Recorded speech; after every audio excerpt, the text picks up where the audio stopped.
muitas pessoas elas acabam se desencorajando quando chega alguma dificuldade, um obstáculo, depois que elas passam a servir a Deus. E elas falam, poxa, agora ficou mais difícil.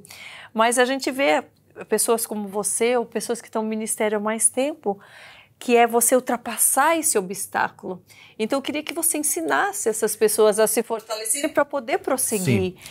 Que não é porque a gente se torna de Cristo que fica mais fácil, e não é porque é mais difícil que a gente deve renegar. Exatamente. Né? Karina, eu sempre costumo dizer o seguinte, tudo que você foca cresce.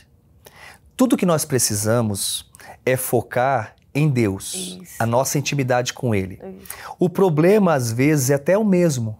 Só que a maneira como você vai olhar para aquele problema é diferente. Sim. Porque hoje eu tenho problemas talvez até maiores, enfrento problemas maiores do que simplesmente uma crítica.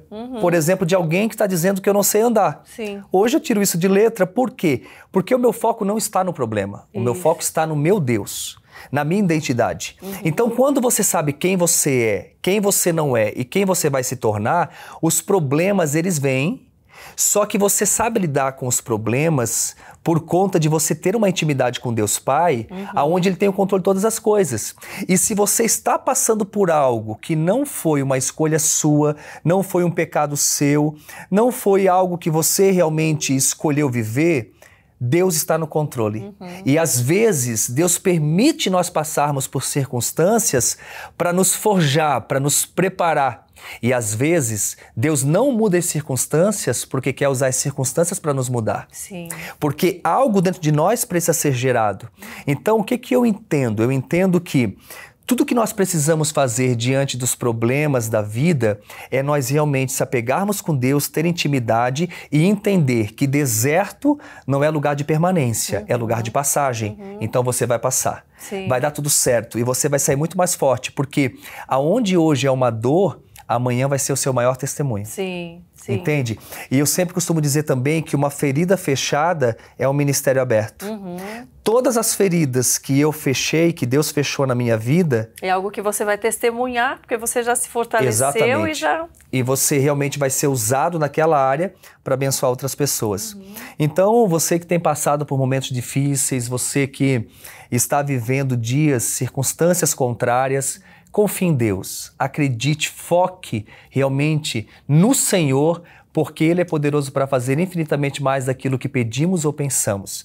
Deus tem o controle de todas as coisas, você não está sozinho, você não está sozinha, Deus está contigo. Então, simplesmente obedeça, permaneça e prevaleça para você realmente ir adiante, vencer esse obstáculo, vencer essa barreira, vencer essa circunstância contrária e desfrutar das bênçãos do Senhor de fato. Sim, é importante você falar sobre esse obedeça, que eu percebo muitas pessoas que elas ainda têm dúvidas sobre isso, né? Falar, eu vou obedecer o quê se eu nem consigo entender o que Deus quer de mim? E muitas vezes elas acabam pecando, vamos dizer assim, pelo básico, porque muito do que Deus quer para nós está na Bíblia. Muito do que Ele preparou para nós está ali.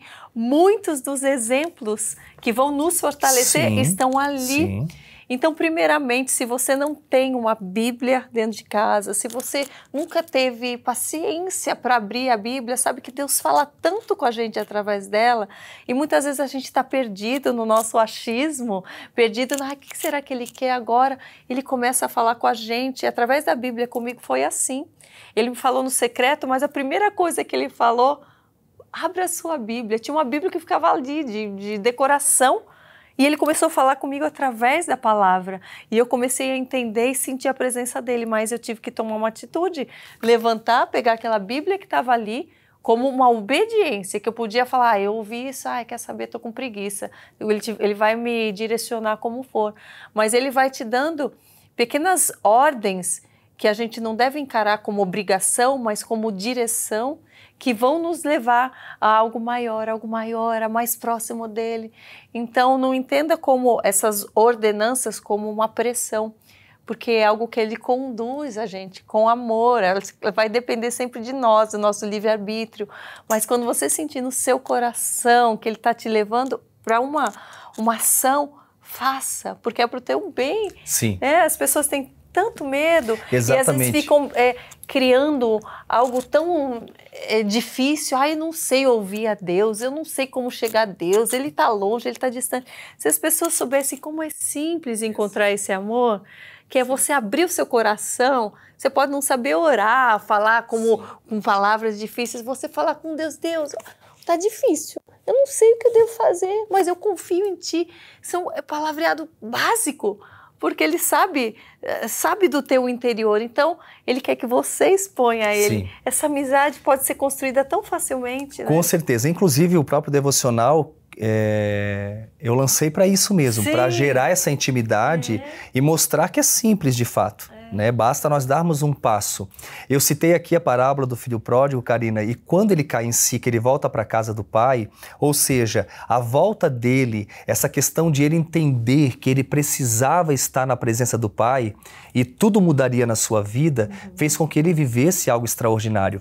Quando nós entendemos isso, que nós precisamos estar no Senhor para viver algo extraordinário, tudo muda.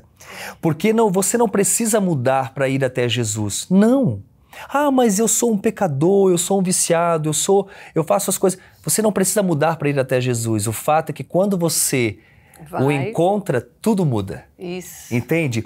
E quando esse filho, ele chega diante do pai, ele diz assim, Pai, pequei contra o céu e contra ti. De fato, ele está arrependido.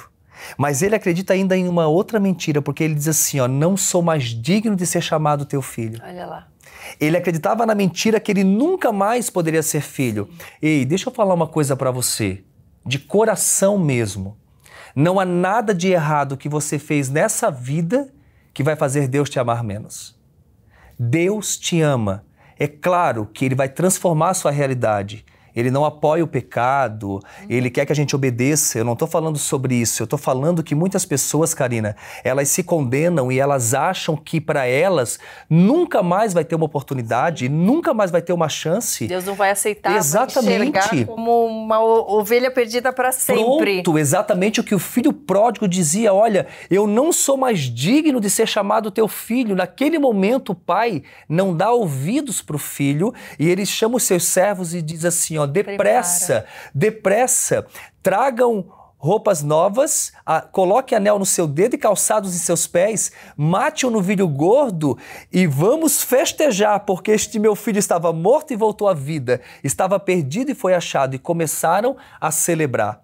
Quando Jesus compartilhou essa parábola, ele estava nos ensinando o funcionamento do reino dos céus. Esse pai representa Deus e esse filho muitas vezes representa nós, que escolhemos viver a nossa vida do nosso jeito. E acabamos muitas vezes entrando em situações difíceis, né? Então ainda esse filho tinha, esse pai tinha um outro filho que não sai de casa, mas estava tão perdido quanto aquele que saiu, porque quando ele vê o pai festejando a volta do filho, exatamente, porque ele é legalista, ele visa mais coisas do que pessoas, né? Então que nós venhamos aprender, porque às vezes a gente não valoriza aquelas pessoas que estão do nosso lado, ou aquelas pessoas que realmente cooperaram. A ingratidão é algo muito difícil de realmente lidar. Então que nós possamos realmente entender quem nós somos. Aquele filho que não sai de casa, Karina, ele também não sabia quem ele era, porque quando ele fala para o pai, pai, como pode, pai? O Senhor festejar a volta do seu filho, que esbanjou os seus bens com as prostitutas. Para mim, o Senhor nunca me deu um cabrito sequer para eu festejar com os meus amigos. Mas para esse teu filho, você mata um novilho gordo e faz uma festa? O pai olha para ele e diz assim, filho, tudo que eu tenho é teu. Sim. Só que ele não desfrutava. Sim. Então, assim, tudo que nós precisamos é desfrutar daquilo que já foi conquistado na cruz do Calvário. Não é que Jesus vai morrer novamente, não, ele já morreu. Ele já levou sobre si as nossas dores. O castigo que nos traz a paz estava sobre ele e pelas suas pisaduras nós fomos curados, sarados. Não é que os céus vão se abrir, Karina. Os céus já estão abertos. Sim. Basta nós acessarmos. Sim. E como é que você acessa? Através de uma intimidade, através de um relacionamento, porque é quando você se relaciona e descobre a sua identidade que você descobre o propósito e você segue o seu destino.